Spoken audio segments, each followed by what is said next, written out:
Live from Fargo and serving you on TV, online, and on the go. This is Valley News Live at 5. Sounds like the weather this week will be all over the place. Today, pretty decent. Tomorrow, well, let's find out from Hutch in your No Wait Weather Planner. Hutch? Thanks so much, Andrea. Temperatures heading into your evening are in the 20s and 30s. Better enjoy these now because we have much cooler air working in as we go through our Tuesday. And in fact, we can see the leading edge of a cool front right here where these clouds are moving into the northern valley, kicking off a few flakes of snow from Winnipeg into the northern Red River Valley and northwest Minnesota.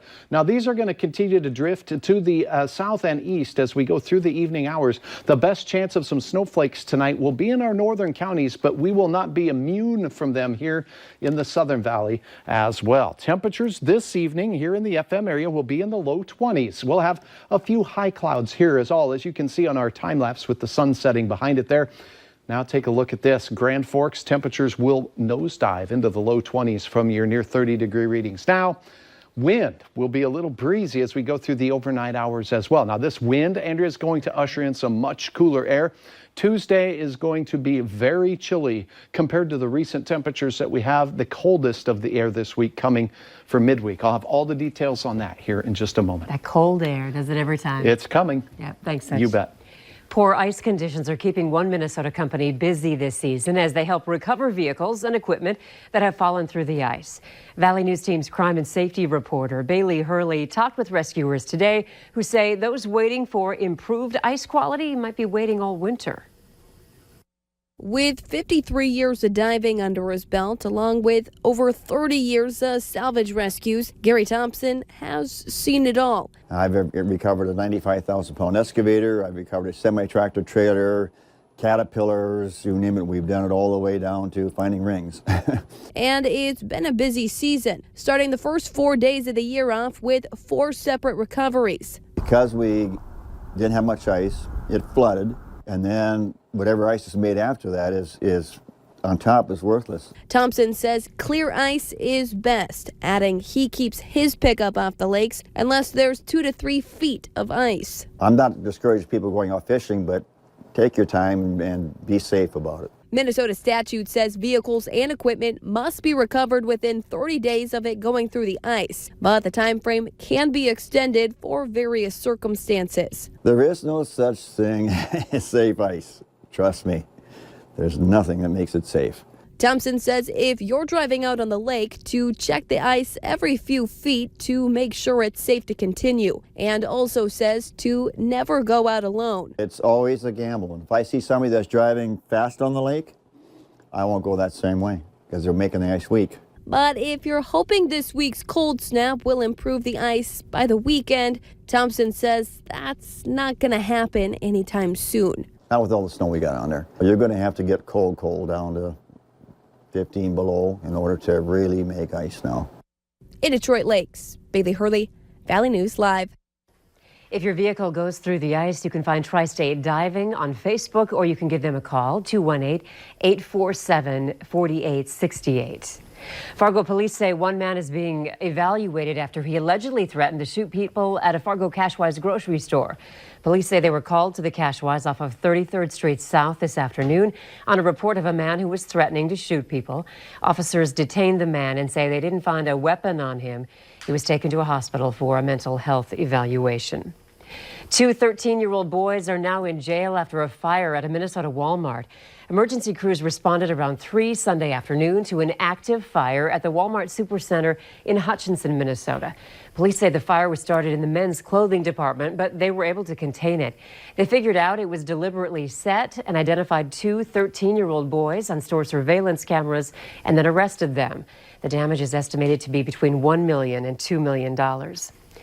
The search continues for a missing North Dakota woman from the Standing Rock Indian Reservation. 30-year-old Kara Maui hasn't been heard from since November 8th. Friends say it's not like her to not be in contact with her mother. Maui is Native American, 5'2", about 130 pounds, with brown eyes and dark curly hair. Anyone with information on her should contact the Bureau of Indian Affairs. The U.S. is bracing for Iran's next move as the nation ends 3 days of mourning for a top military general.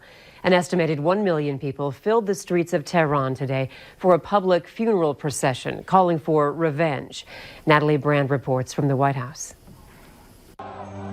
Hundreds of thousands of Iranians surrounded the vehicle carrying the casket of General Qasem Soleimani, vowing to retaliate against the U.S. for killing the military commander.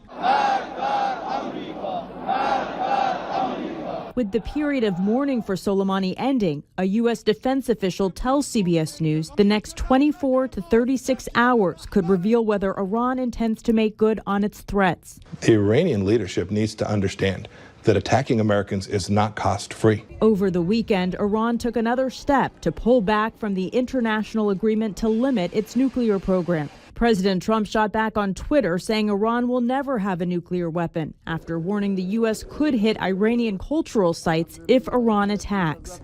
As leaders around the world appeal for calm, Democratic lawmakers are demanding more details be released about the decision to take out Soleimani. What we are doing today endangers the United States of America, endangers our troops in the region, endangers our country. Senate Minority Leader Chuck Schumer and Senator Bob Menendez of New Jersey sent this letter to President Trump asking him to immediately declassify the administration's reasoning for last week's airstrike. The White House is standing by the president's decision, saying Soleimani had American blood on his hands. He did what a responsible, strong, not weak, commander-in-chief does when faced with the opportunity to take out one of the, if not the world's most wanted terrorists. With thousands of U.S. troops headed to the Middle East, the House of Representatives says it's working on a war powers resolution to limit the president's military actions regarding Iran. Natalie Brand, CBS News, the White House. Officials say a primary concern remains Iran's ballistic missiles, but so far they have not been moved into firing positions. Foreign ministers plan to hold an emergency meeting on Iran in Brussels later this week. And thousands of Iranians greeted the coffin carrying the remains of Iran's top general as it arrived today in the holy city of Qum and was brought to a shrine. The general, Qasem Soleimani, was killed in a U.S. airstrike in Baghdad last week. His coffin was passed through the mosque by hundreds of mourners with a vast crowd waiting outside. Hundreds of thousands mourned his death across Iran. A funeral is planned for tomorrow. The death of the general has been declared a holiday. Democratic presidential candidate Michael Bloomberg is ramping up his campaign and focusing on Super Tuesday. The former New York mayor is hiring 500 staffers in more than 30 states, including the all-important swing states. Bloomberg now boasts more than 800 staffers on his payroll, making it the largest number of campaign workers among his fellow candidates. Additionally, Bloomberg has spent more than $100 million on advertising. Fargo Cass Public Health is holding a flu shot event in hopes of helping curb the increase in flu activity. That walk-in flu shot event is set for Friday, January 10th from noon to 3. The flu shot will be available to anyone ages 6 months and older. Here's the address of Fargo Public Health. 1240 25th Street South in Fargo. Those who wish to receive a flu shot are reminded to bring Medicare or health insurance information to the clinic. A downtown Fargo business will soon close its doors. Prairie Roots Food Co-op sent an email to members saying it's closing because of financial problems and they cannot pay employees to work any more hours than they've already worked. To see this go away as a gem for this community, it's just, it really does break my heart today. This is a very sad day, not just for the staff who work here, but for the people who shopped here. And there were some really great, loyal customers. The store is expected to stay open while remaining products are sold off. It opened in the summer of 2017. It'll be a busy week for Bison fans heading to Frisco, Texas for the championship game. Currently, there are over 1,000 Bison fans on the road. The popular Bison Tracker app allows fans to check in on their way to Texas. Bison Tracker app is free, and you can download it in the Apple App Store and Google Play. Fans are encouraged to use the hashtag #FargoToFrisco on Twitter to share photos of themselves wearing Bison gear. Speaking of Frisco, we'll have you covered with all the Bison events down in Texas. Our crews are gearing up and we'll be touching down in Texas this Wednesday with our live coverage to begin that evening. It all leads up to our 90-minute pregame show that starts at 9:30 Saturday morning, January 11th. You'll hear from our experts as well as former Bison players and fans. Again, that's 9:30 Saturday morning, January 11th on KVLY.